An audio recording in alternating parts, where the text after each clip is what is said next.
ಎಲ್ರಿಗೂ ನಮಸ್ಕಾರ. ಹೇಗಿದ್ದೀರಾ ಎಲ್ಲರೂ? ಐ ಹೋಪ್ ಎಲ್ಲರೂ ಚೆನ್ನಾಗಿದ್ದೀರಾ ಅಂತ ಅನ್ಕೊಂತೀನಿ. ನೀವೇನಾದರೂ ಒನ್ ಡೇ ಔಟಿಂಗ್ ಹೋಗಬೇಕು ಅಂತ ಇದ್ರೆ ಅಥವಾ ಫ್ಯಾಮಿಲಿ ಜೊತೆ ಹೊರಗಡೆ ಹೋಗಬೇಕು ಅಂತ ಇದ್ರೆ ಇದೊಂದು ಪರ್ಫೆಕ್ಟ್ ಪ್ಲೇಸ್ ಅಂತಲೇ ಹೇಳ್ಬೋದು. ನಾವು ನಮ್ಮ ಆ್ಯನಿವರ್ಸರಿ ದಿನ 2 ಸುಂದರವಾಗಿರೋ ದೇವಸ್ಥಾನಕ್ಕೆ ಹೋಗಿದ್ವಿ.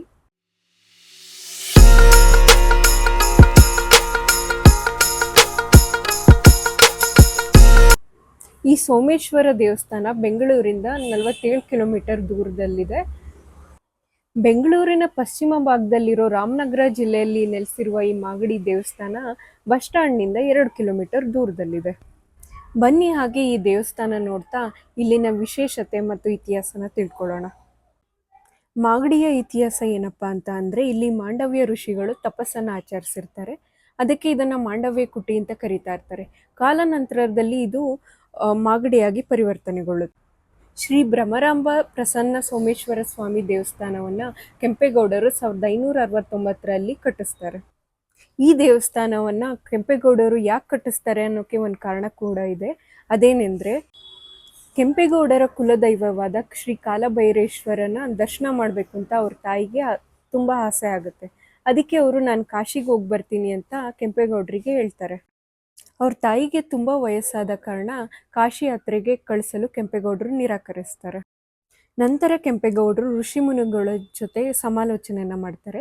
ಋಷಿಮುನಿಗಳು ಕಾಶಿಯಿಂದ ಸಾಲಿಗ್ರಾಮನ ತರಿಸಿ ಇಲ್ಲಿ ಪೂಜೆ ಮಾಡಿದ್ರೆ ಕಾಶಿ ಯಾತ್ರೆಯಷ್ಟೇ ಸಂಪೂರ್ಣ ಪೂಜಾ ಫಲ ಸಿಗುತ್ತೆ ಅಂತ ಹೇಳ್ತಾರೆ. ಅದರಂತೆ ಕೆಂಪೇಗೌಡರು ಕಾಶಿಯಿಂದ ಸಾಲಿಗ್ರಾಮನ ತರಿಸಿ ಮೃತ್ಯುಂಜಯ ಪೀಠದ ಮೇಲೆ ಕೂರಿಸಿ ಸೋಮೇಶ್ವರ ದೇವಸ್ಥಾನವನ್ನು ಕಟ್ಟಿಸ್ತಾರೆ. ಹೀಗೆ ಕೆಂಪೇಗೌಡರು ಅವ್ರ ತಾಯಿ ಆಸೆನ ನೆರವೇರಿಸ್ತಾರೆ.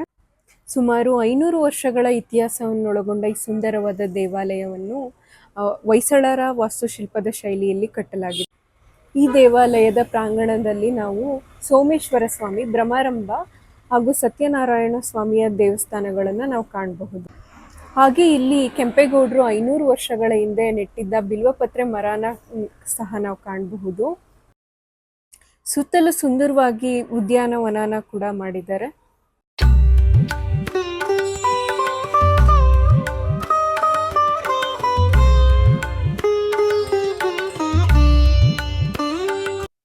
ಹಾಗೆ ಇಲ್ಲಿ ಕೆಂಪೇಗೌಡರು ನ್ಯಾಯ ತೀರ್ಮಾನ ಮಾಡ್ತಿದ್ದ ಆಚಾರನ ಕೂಡ ನಾವು ಇಲ್ಲಿ ನೋಡಬಹುದು. ಕೆಂಪೇಗೌಡರ ದರ್ಬಾರ್ ಅಂತ ಹೇಳ್ತಾರೆ. ನಾವೀಗ ಇಲ್ಲಿ ಕಾಣ್ತಾ ಇರೋದು ಭ್ರಮರಾಂಬ ಅಮ್ಮನವರ ದೇವಸ್ಥಾನ. ಹಾಗೆ ಇಲ್ಲಿ ಇನ್ನೊಂದು ವಿಶೇಷತೆ ಇದೆ. ಕೆಂಪೇಗೌಡರ ಆಚಾರ ಇದೆಯಲ್ಲ, ಅಲ್ಲಿ ಒಂದು ಕಂಬದಲ್ಲಿ ನಾಣ್ಯದಿಂದ ಬಡಿದ್ರೆ ಕಂಚಿನ ರೀತಿ ಒಂದು ಸೌಂಡ್ ಬರುತ್ತೆ. ನಾವು ಈ ದೇವಸ್ಥಾನನ ನೋಡಿ ಆದಮೇಲೆ ಇಲ್ಲಿಂದ 3 ಕಿಲೋಮೀಟರ್ ದೂರದಲ್ಲಿರೋ ತಿರುಮಲ ಶ್ರೀ ರಂಗನಾಥ ಸ್ವಾಮಿ ದೇವಸ್ಥಾನಕ್ಕೆ ಹೋದ್ವಿ. ಬನ್ನಿ ನೋಡೋಣ. ನಾವೀಗ ಇಲ್ಲಿ ತಿರುಮಲ ಶ್ರೀ ರಂಗನಾಥ ಸ್ವಾಮಿ ದೇವಸ್ಥಾನದಲ್ಲಿರೋ ಕಲ್ಯಾಣಿನ ನೋಡ್ತಾ ಇದ್ದೀವಿ. ಹಾಗೆ ಈ ದೇವಸ್ಥಾನ ಕೂಡ ಒಂದು ಪೌರಾಣಿಕ ಕಥೆಯನ್ನು ಹೇಳುತ್ತೆ. ಅದೇನೆಂದರೆ, ಮಾಂಡವ್ಯ ಋಷಿಗಳು ಒಮ್ಮೆ ತಿರುಪತಿಗೆ ಹೋಗಿ ವೆಂಕಟಾಚಲಪತಿಗೆ ತಪಸ್ಸನ್ನು ಮಾಡ್ತಾರೆ. ತಪಸ್ಸನ್ನು ಮಾಡಿದಾಗ ವೆಂಕಟಾಚಲಪತಿ ಇವರ ತಪಸ್ಸನ್ನು ಮೆಚ್ಚಿ ನೀನು ಸ್ವರ್ಣಾಚಲಕ್ಕೆ ಹೋಗ್ಬಿಟ್ಟು, ಅಂದರೆ ಇವತ್ತಿನ ಮಾಗಡಿ ಇಲ್ಲಿಗೆ ಹೋಗ್ಬಿಟ್ಟು ನನ್ನನ್ನು ಪೂಜೆ ಮಾಡು ಅಂತ ಹೇಳ್ತಾರೆ.